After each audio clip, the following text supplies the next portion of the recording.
Hello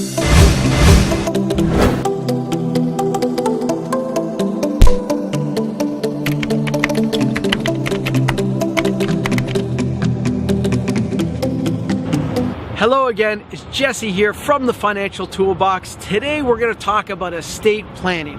What are the top 3 things a properly crafted estate plan can do for you, and what are the top 10 estate planning questions you'll need to know if you died tonight? But first, let's talk about estate planning.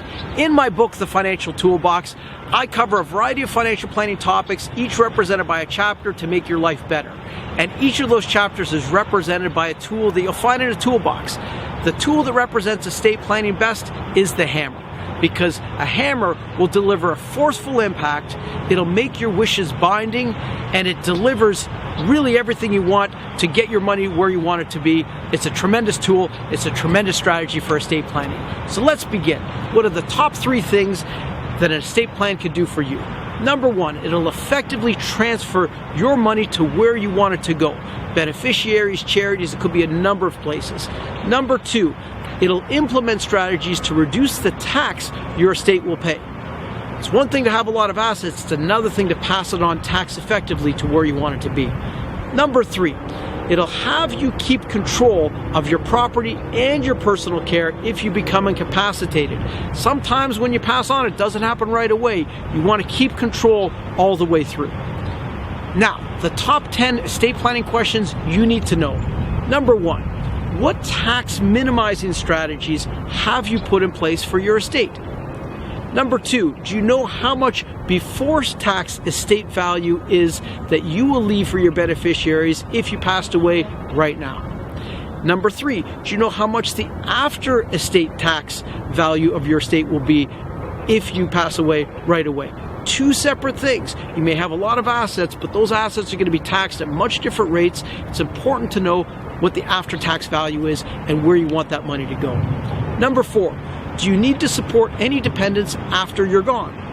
And for how long? It could be adult children, it could be other family members, it could be people you feel you'd like to support. You need to know how long that's going to be. Number 5, have you explored ways to protect your assets and your beneficiaries' assets? There's many ways to do this.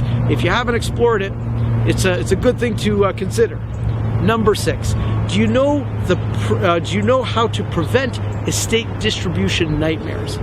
There's a lot of estate planning problems that are out there. It's like a pitfall of things, but if you could navigate it properly, you and your family will be quite thankful for it.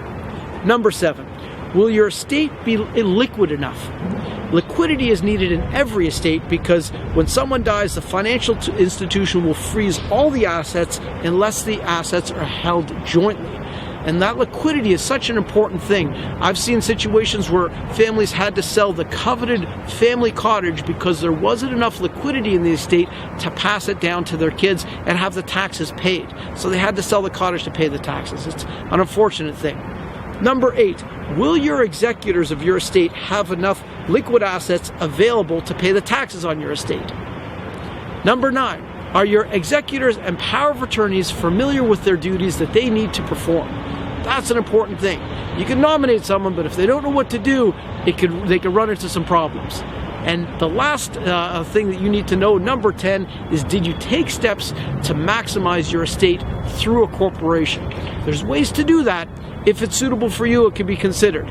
Now, I've got a specialized tool to help gather for information for estate planning, and we can work through this together. If you have questions on things that you might not be doing as effectively as you can, we can improve upon that. Go to my website, thefinancialtoolboxguru.com, drop me an email from there, and let me know. Let's see how we could help you a little bit further. Jesse from the Financial Toolbox, signing off.